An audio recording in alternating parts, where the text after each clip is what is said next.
"15 years ago, I began travelling to the remote regions of Australia in search of adventure. Now I'm about to begin my most dangerous and challenging journey. Brett Nixon, on leave from university, has joined me, and together we intend to travel from Sydney to Niugini in a 5-metre boat. At our departure point, the Sydney Opera House, the media and the companies supporting the expedition are out in force. The water police check our safety equipment.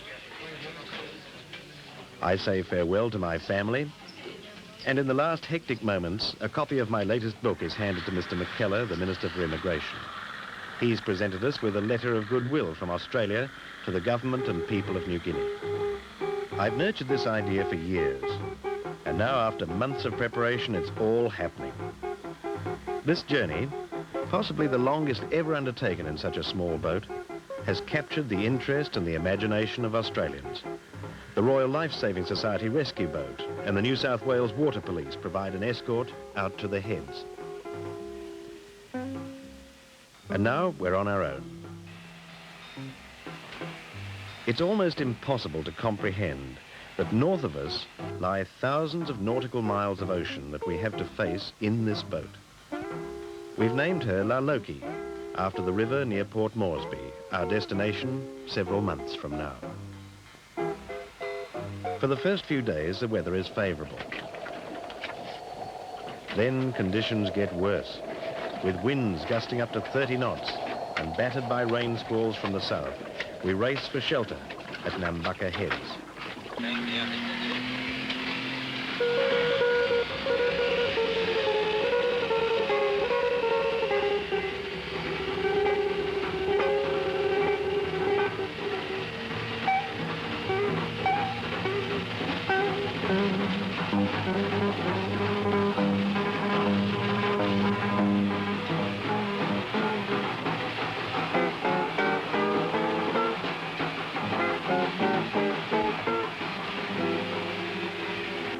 Our boats are shambles, and in the quiet refuge of the Nambucca River, we repack our gear and wait for the seas to abate. Our greatest danger will be the hazardous entrances to the rivers and harbours. The ocean swell meets the shallow, shifting sand, and the result is a build-up of turbulent waters. Getting through safely is called crossing the bar. A local fisherman explains to Brett the procedure for negotiating the notorious bar at Nambucca Heads. We wait for 2 days until conditions moderate, and then give it a go. Over the first swell, and the second, and now the third wave builds dangerously. This is the critical point. A wrong move, and the boat will be lost. Let's have a look at that situation again in slow motion. The bow must be kept straight on to the wave, with just enough power to get the boat well clear. A good boat, even under these conditions, will land perfectly.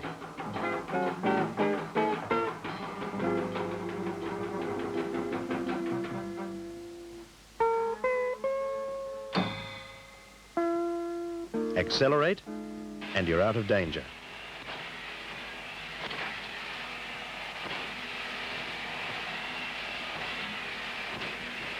Daily, we travel for up to 8 hours.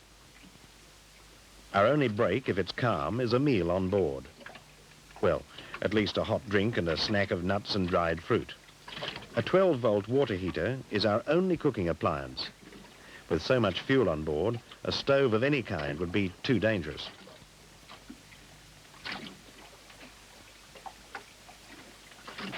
As the days pass, we gradually leave Sydney far to the south. When the weather allows, we'll motor right up the east coast of Australia to Thursday Island. Then across Torres Strait to New Guinea, where we'll journey 300 nautical miles up the Fly River. Eventually, the expedition will finish at Port Moresby.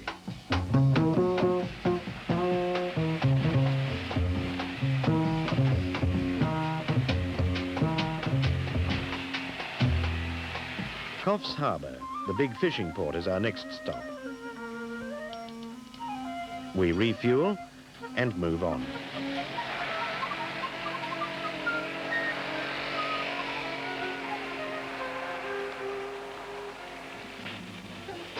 Cape Byron, the most easterly point of Australia, is finally behind us, and the next day we're off the coast of Queensland, the mecca for so many tourists. Surfers' paradise, a monument to man's development, reminds us that we'll still have a long way to go before we escape from big city influence. In the Brisbane River, Lauloki is dwarfed by the recently completed Melita. It too is heading north as luxury accommodation for millionaire marlin fishermen. With refueling stations further apart from now on, fuel supplies really begin to dictate our movements.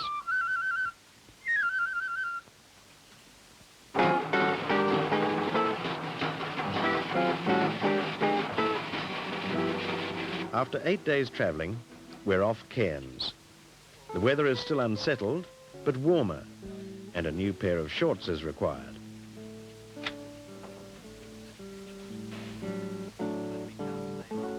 The calm, sheltered waters of Cairns Harbour make a welcome respite before the next leg.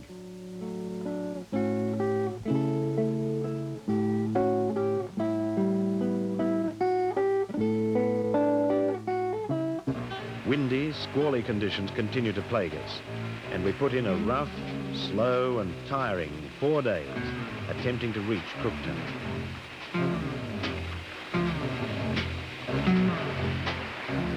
We sleep, eat and live in our 5-metre boat. At night, the seats are moved to the stern and our swags rolled down each side. Cameras, recorders and film are stacked under the shelter of the canopy. Hardly a luxury apartment, but after the long day jolting over rough seas, it's all that we need. We wait for the weather to improve, sheltering in the Endeavour River at Cooktown. The river was named after Captain Cook's ship, which was repaired on this very bank in 1770. A dead tree at the top of the mud bank is claimed to be the same one that Cook tied Endeavour to, and it's conscientiously replaced by the locals every time the white ants eat it out. During the dry season, the winds blow continuously, and often we wait days for them to ease. This is typical. We travel until the wind velocity increases and it becomes too dangerous to continue, and then we head for shelter. Even in this protected bay, the winds are whipping at the bow, indicating that conditions in open waters are too rough. But there's a pleasant side to such an extended journey. We shelter in a little-known bay with delightful scenery and no one else around. Shells, washed up by cyclones, lie in heaps all along the shore. Nowhere have I seen such a variety and so many. As Brett begins collecting, I think of all the people who dream of spending some time in a peaceful wilderness such as this.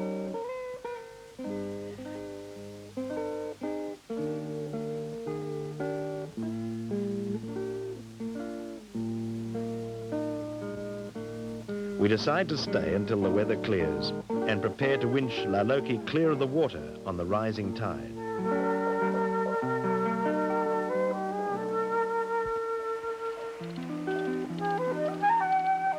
With plenty of rope, a few logs under the hull, and a small hand winch, even big boats can be moved to safety on the sand.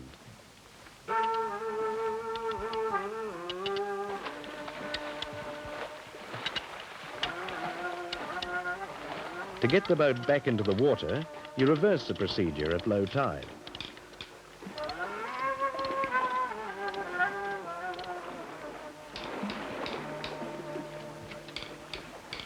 And now it's time for a feed.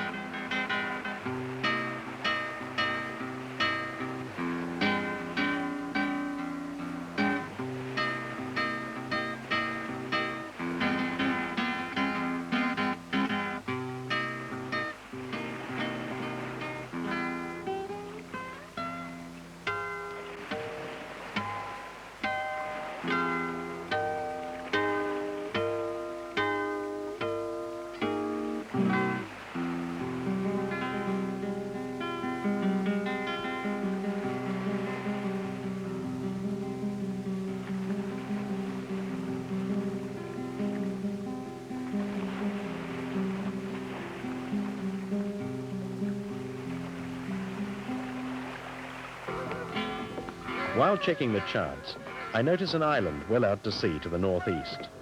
I confirm our position, calculate if sufficient fuel is available for the diversion, and we're on our way.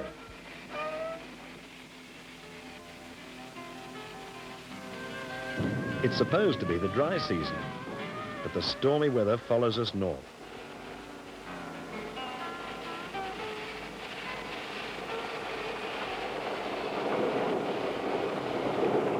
At last, a perfect day, and the visit to Forbes Island proves to be well worthwhile.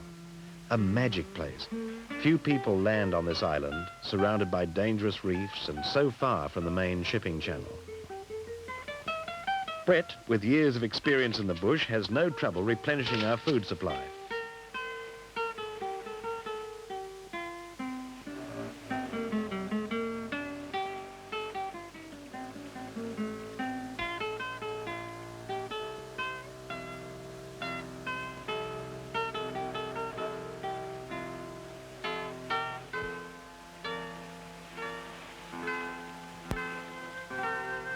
This looks easy, but really takes plenty of practice.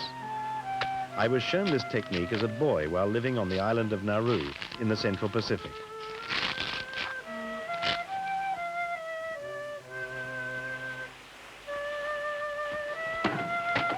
The continuing windy conditions have kept the fish off the bite.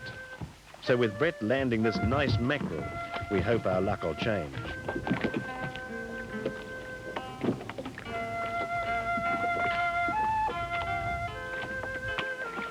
One of the most highly esteemed eating fish is the coral trout, and we've located a good patch.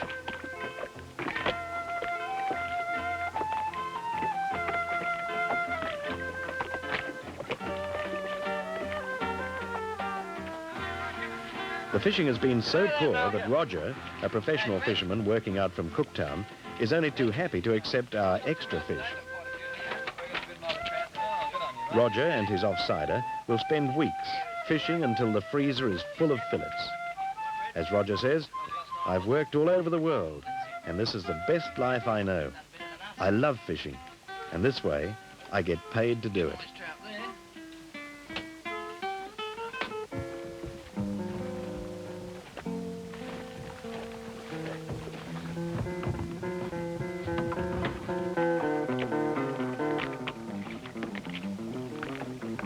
The trolling lines are beginning to produce some reasonable surface fish, when suddenly we notice frantic bird activity and white water ahead, and it all begins to happen. The echo sounder indicates that there are huge schools of fish below us. The black smudges are tons of trevally. We begin working small flies deep down and enjoy our best day's fishing since leaving Sydney.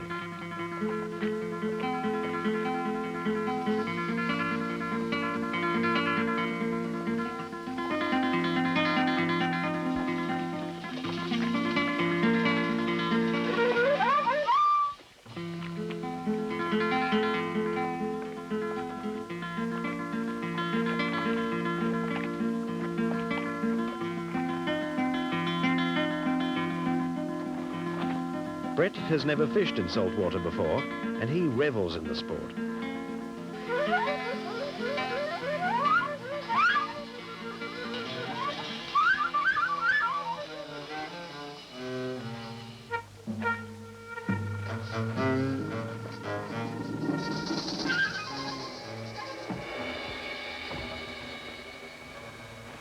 After 42 days in the boat, we round the top of Australia, Cape York, gateway to Niugini. Another 2 hours finds us at Thursday Island, known affectionately as TI. Once a famous pearling port, it survives now as a service centre for the islands, passing boats, and the prawning industry. Relics of World War II. The imposing customs house and famous Grand Hotel are reminders of the good old days. Like this yacht with her broken mast, many round-the-world voyagers have good reason to celebrate their arrival on TI. Ever since leaving Sydney, I've calculated that our crossing of Torres Strait would coincide with the changing of the seasons.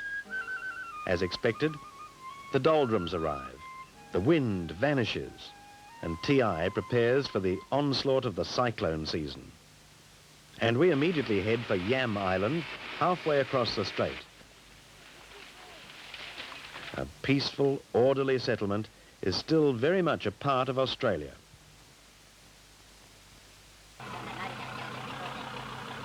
A pearling lugger arrives with our last drum of fuel for the run to Niugini.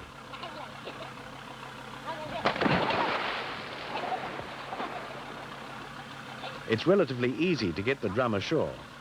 Petrol is lighter than water.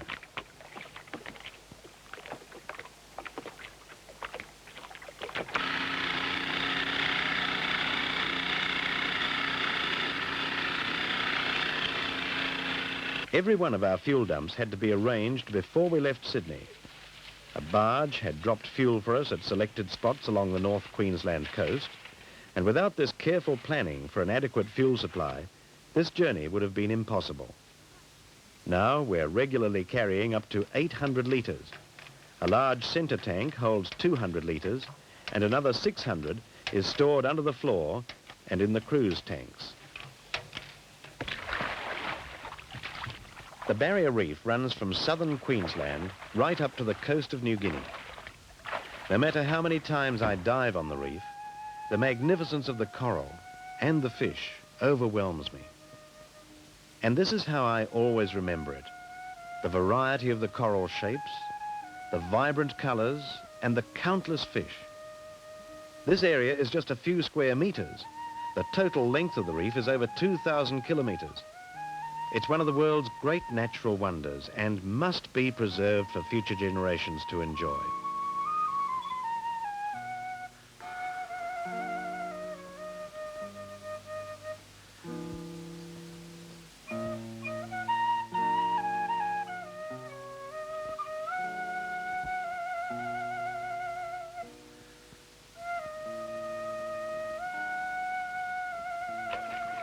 Brett, skin diving for the first time, comes up with something to eat.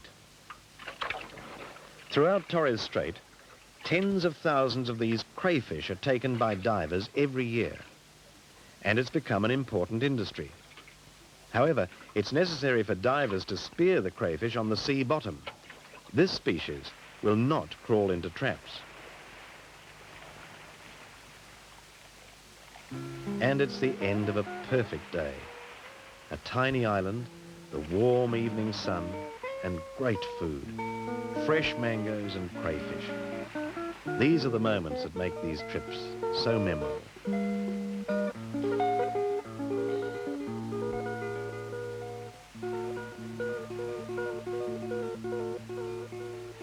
We're impatient to reach New Guinea, but it's not going to be easy. According to the charts, we're in several meters of water, yet on the dropping tide, there's only reef as far as the eye can see. We're stuck here all day. But the tide finally turns and we can keep moving. All over Australia, radio operators are monitoring our progress. This morning, there's extra interest when I broadcast that 2 months after leaving Sydney, we're finally entering New Guinea waters. Even though mainland Australia is only 150 nautical miles to the south, New Guinea and its people and their lifestyles are very different. These magnificent seagoing canoes plying along the coast soon become a common sight. In the coming weeks, we'll see hundreds of these craft, each area having its own distinctive type. Our first port of call is Daru to advise the authorities of our arrival. A small, low island, 3 kilometres from the New Guinea mainland, it's the principal town for the West Gulf region and the home of 7,000 people.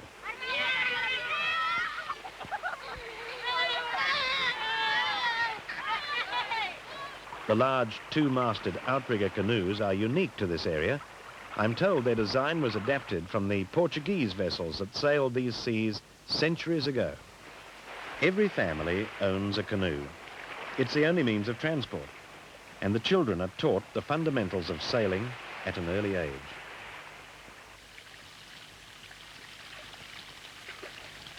It's the barramundi season, and tons of the fish are brought in from the Fly River Delta, 20 kilometres to the east. The quantity and size of the catch interests me, and I'm keen to visit the fishing grounds.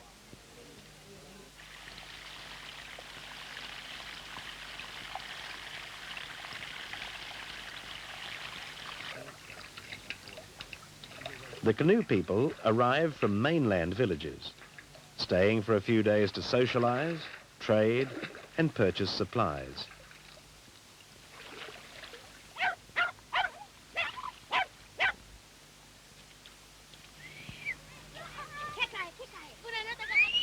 One group trades extensively in turtle meat. They harpoon the giant reptiles far out to sea and bring them back to Daru to be butchered and sold in the market. The marketplace, well shaded from the scorching sun, is the island's trading and social centre. Open every day, people come to talk and barter. Money is used in these developed areas, but away from the main centres, tobacco is the trading item preferred.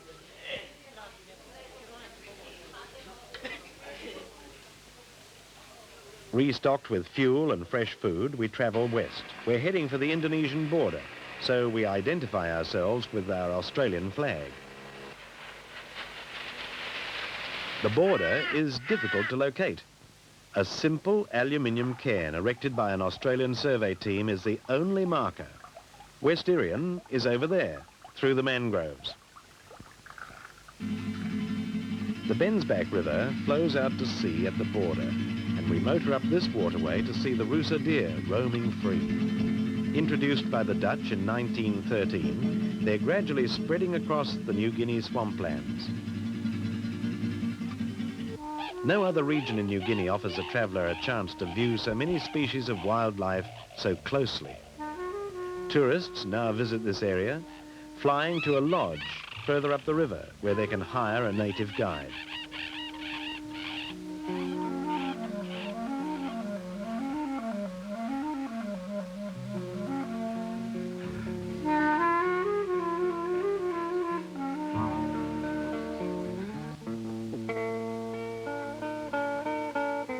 The grass, worn like a toupee, is an added attraction when the male goes courting.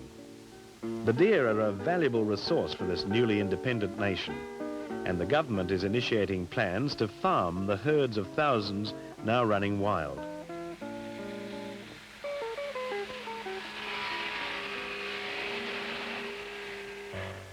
The 20th century is reaching into even these remote places, and outboard motor power is becoming increasingly common on many of the waterways. Canoe trails through the swamps are regularly used and free of obstacles, so we're able to make good time. Ahead of us lies the objective of the expedition, a long, hazardous journey up the little-known Fly River. Returning to Daru, we refuel, then motor east to join the barramundi fishermen at the mouth of the Fly River. It's hard to accept that it's a river, for at this point it's 60 kilometres wide. The traditional landowners, given government assistance, are now netting huge quantities of fish. Hundreds of nets are strung across the mud flats. The fish, on their yearly migration to the sea to spawn, are caught on the rising tide and removed as the tide recedes.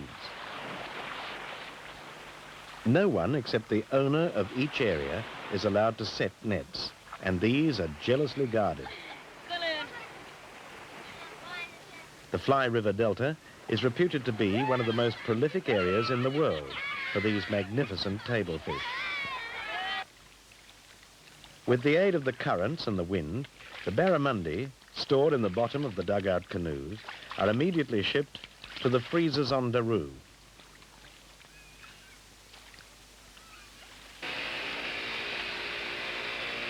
As we continue upriver, floating logs become a constant navigational hazard.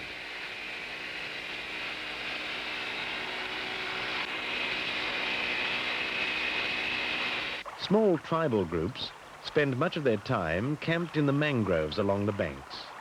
Life is harsh. At high tide, the water flows under the huts, and the people wait patiently for the tide to recede so that they can venture out to collect whatever food is available. This small fish, a shellfish and a few shrimps, is all that this woman has found for her family after hours spent searching in the mangrove thickets. The area is rich in mud crabs, and when sufficient are captured, the people sail for Daru to trade. Upon our unexpected arrival, I'm able to obtain one of my favorite meals. Trading is a serious affair. Stick tobacco and newspaper now take preference over money. The newsprint used for cigarette paper, by law, must have lead-free ink.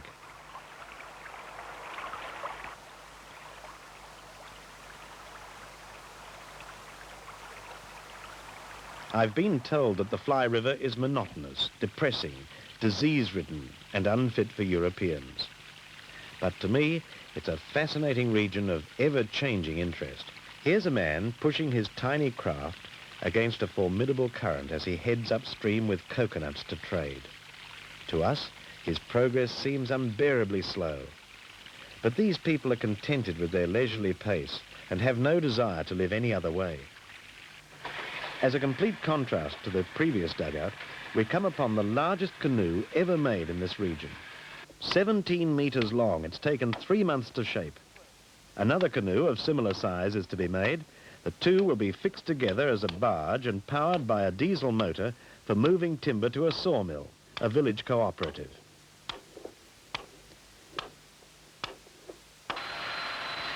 Even today, few boats venture up the Fly.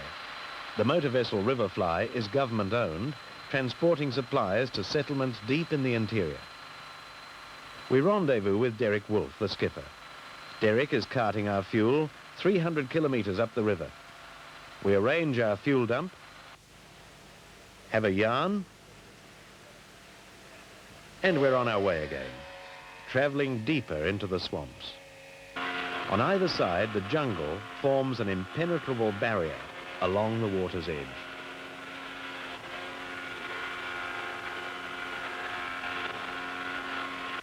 Fresh food is a necessity, and whenever possible we stop to trade.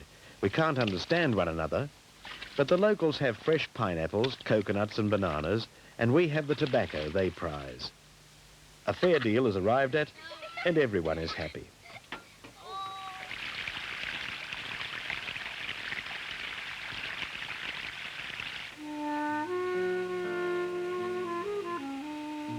The river is navigable for almost 1,000 kilometers. A third of the way up, we leave the Fly and motor into one of its tributaries, the Strickland, an even longer river. This region is one of the largest swamps in the world, and it's no place for anyone without a keen sense of adventure. We find the Bagwa men out hunting, making their way to the swamp where there's an abundance of the pitted-shelled turtle.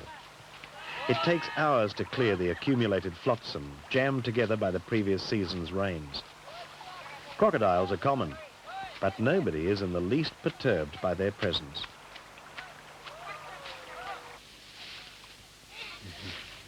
With considerable help, Laloki is manhandled over the thick, matted grass to places that never before have seen a motorboat.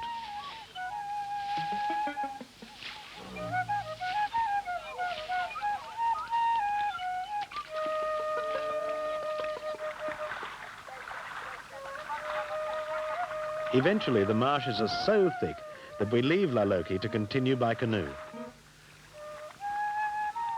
Ever since leaving Sydney, I've hoped that we would make contact with the swamp people, and this chance meeting with the men is the beginning of a long association with the tribe.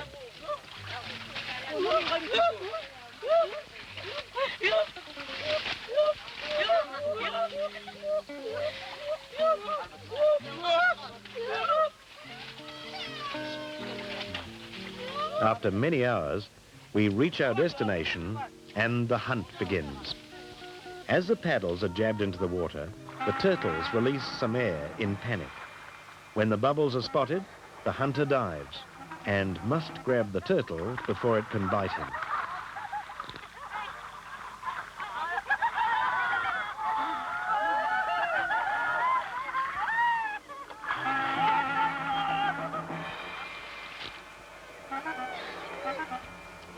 The river canoes have no outrigger like the ocean-going ones. Streamlined, they push through the rushes with the least possible resistance.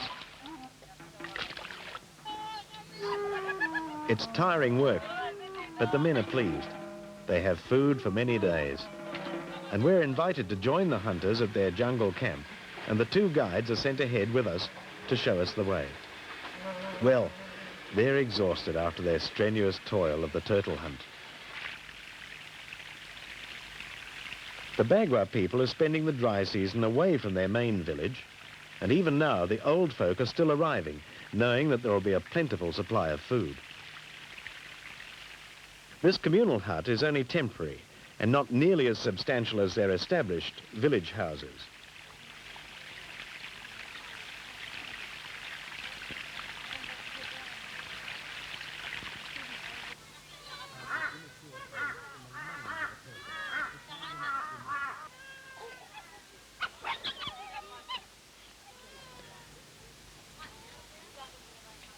The turtles are cured for up to 8 hours, and some are kept in bamboo corrals until they're needed. These freshwater turtles have recently been discovered in northern Australia.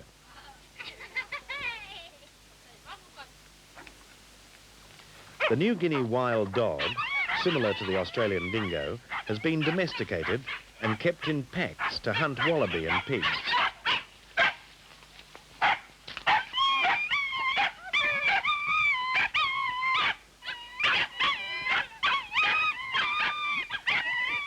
The wild dog doesn't bark, it howls, and when unhappy, broadcasts its misery mournfully.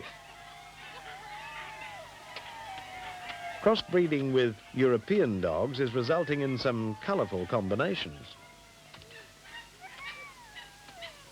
To keep the dogs at bay during the night, we sleep on a platform like everyone else.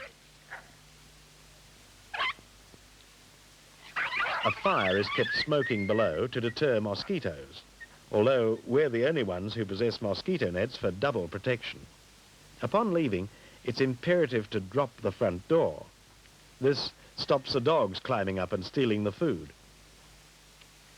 In this region, there are no roads and no vehicles, so without a canoe, it's impossible to travel far. To construct a canoe, one first selects a suitable tree, chops it down, and then with infinite skill and patience, hollows it out. A canoe lasts between 2 and 5 years, depending on the size and type of timber used.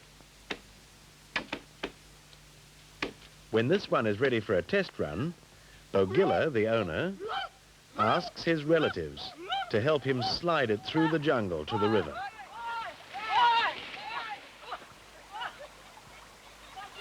For these people, even hard work becomes fun.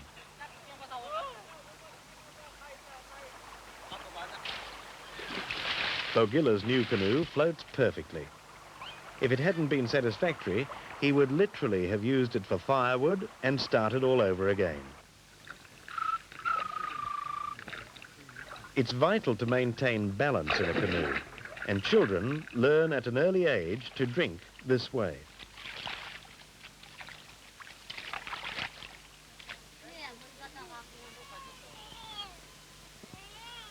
Life in the camp centers on the eternal problem of obtaining food, and many methods are employed. One that really intrigues me is the use of small mesh fish traps, constructed from a barbed vine in such a way that the barbs hook inwards. So as the fish pushes into the trap after the bait, the hooks dig into his flesh and it's immobilized.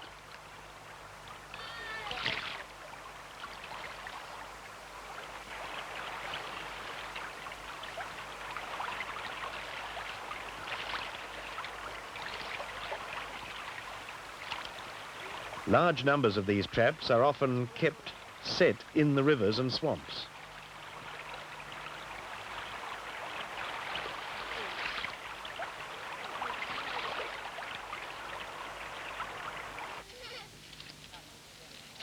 The women are rarely idle, and although industriously employed weaving a new sleeping mat, this young mother does not neglect her baby.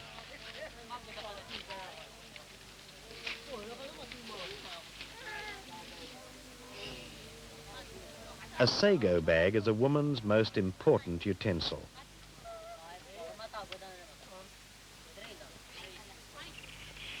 The sago trees grow in the swamps. Their ownership strictly controlled by each tribe. Sago is the staple diet of many New Guinea tribes. Every few days, the women cut down some of the trees and prepare the sago. This is women's work. The men are the hunters.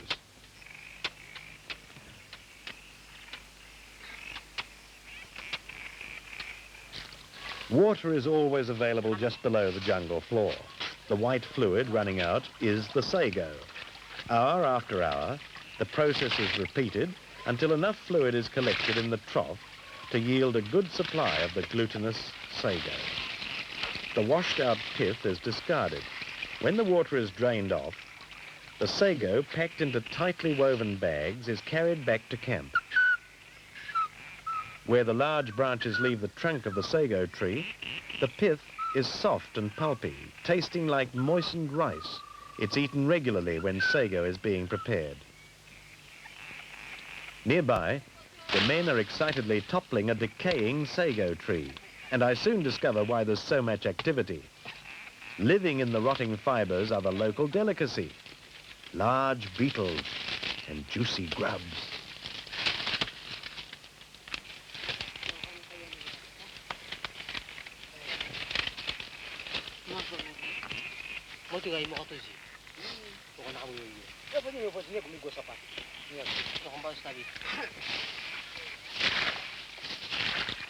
After collecting such a prize, the men are keen to return to camp.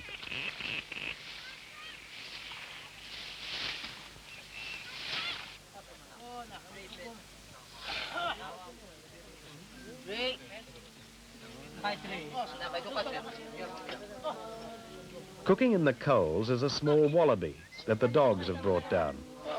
The beetles are lightly roasted for a minute before they're eaten.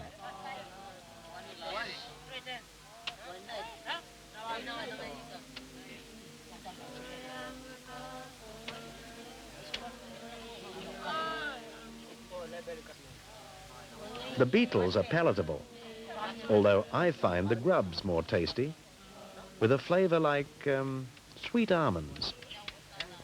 A bamboo tube is a popular utensil for cooking small food items. And after a meal, there's nothing like a smoke of homegrown tobacco. A leaf is rolled tightly, inserted in a narrow tube, and lit. I'm assured that it's a very strong brew. It's late when the women return, laden down with sago and babies. This area on the edge of the jungle has been cleared and cultivated and a garden established.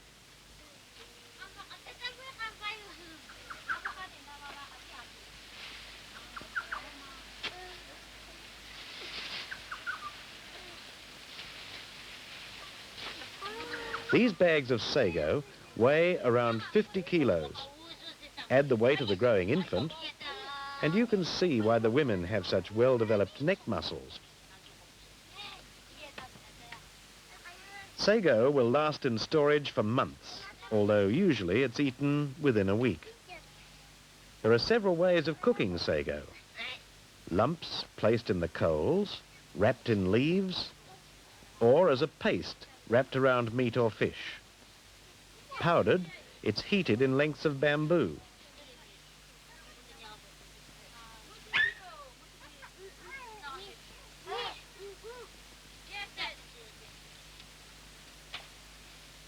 Sayatala, who by now is a good friend, watches me intently for my reaction.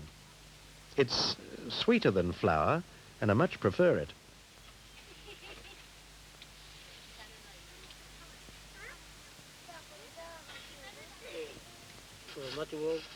For hunting, the men still use the traditional bow and arrow.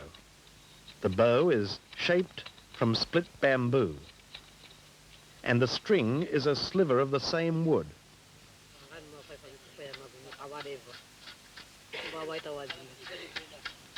Within the hour, it's finished.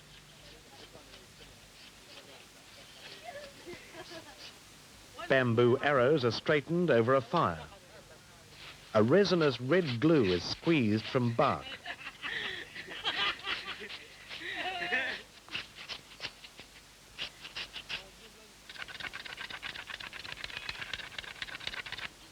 And the arrow tip is fixed to the shaft with twine and the glue. There's a close bond between fathers and sons, and the boys are encouraged from an early age to become good hunters. Tips are made in many shapes and from a variety of materials. An arrow for shooting at birds would be shaped from the inner wood of the black palm. Carved cassowary claw and slivered bamboo are commonly used. These people are no longer involved in tribal warfare. They barter crocodile skins for clothing, knives, torches and fishing lines, with a trader travelling along the river. The jungle and their gardens supply all their food and most of their material possessions. The women do the daily mundane chores. The men are obliged to supply the meat. Cassowary, pig, wallaby, fish and jungle fowl are hunted.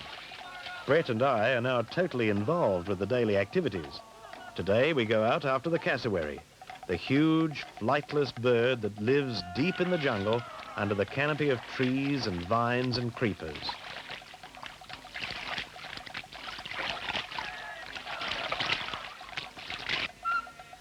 The men spread out in small groups, tracking the bird's large footprints in the leaf mould.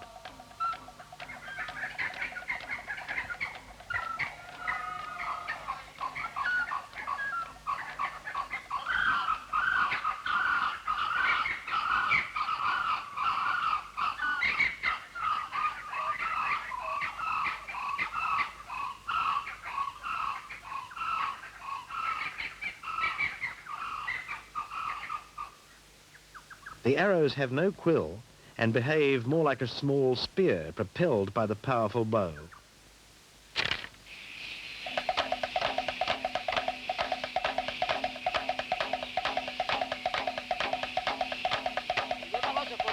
The hunters follow the blood trail until they catch up with their injured quarry.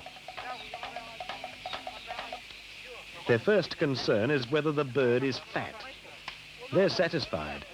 This one will be rich and tender.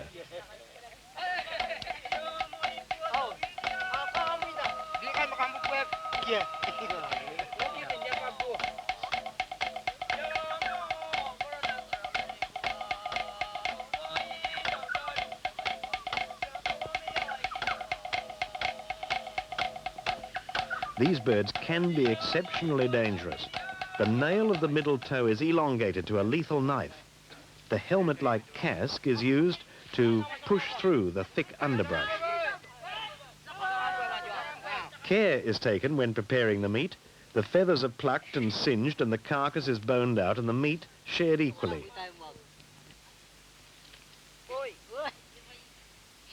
When we need a drink, water-laden palm shoots quench our thirst.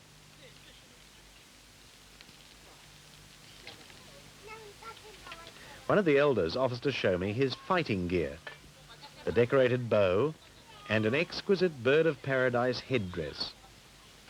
Strict laws control the hunting of these birds today. I'm surprised and honoured at the old man's gesture. A floating island, the first of many, drifts downstream, and we know that we must leave before the river chokes with grass and logs dragged into the water by the increasing wet season rains. The women, too, are packing, for soon they'll head upstream to the main village for the duration of the wet. We hurriedly pack Laloki, say a few farewells, and I give a sincere promise that I'll return within the year. And once again, we're on the move. 3 days later, we reach the Gulf of Papua. The rains have not arrived as far south as yet, and we skip across glassy, calm seas towards Port Moresby. 81 days out from Sydney, Laloki motors quietly into Port Moresby harbour.